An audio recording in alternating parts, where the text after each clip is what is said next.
kata Pak Kasmujo, ini kejujuran yang penting. Betul, Pak Kasmujo. Ajarkan kejujuran untuk dia, gitu loh. Karena apa? Karena dia itu tadinya disetting untuk seolah-olah menjadi dosen pembimbing skripsi.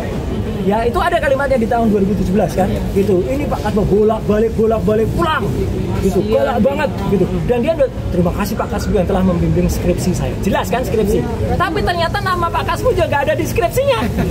Ini kan meyakini kalau ini benar-benar palsu begitu. Ya biarkan nanti yang udah. Tapi kalaupun nanti ada hasil lapor, semoga lapor itu nanti harus tidak hanya berupa keterangan singkat ini asli atau tidak. Enggak, lapor itu harus detail. Satu, ijazahnya ditampilkan, plok. Jadi semua orang bisa nguji. Sama enggak itu yang diunggah oleh si kader partai itu? Kalau beda, berarti kader partai itu menyebarkan hoax. Gampang kan? Ya. Kalau sama, berarti saya menganalisis gambar yang sama. Nggak bisa lagi dah dikejar-kejar. Yang kedua adalah hasil itu jelas. Kertasnya apa? Itu carbon datingnya bunyinya apa?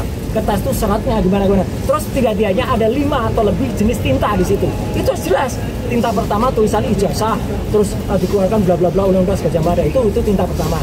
Tinta yang kedua emboss logo UGM-nya. Itu tintanya beda. Nanti terdiri dari apa? 3, tinta penanda tangannya. Ya, rektor UGM dan dekannya. Itu pun lain lagi. Tinta keempat adalah tulisannya si pemilik ijazah.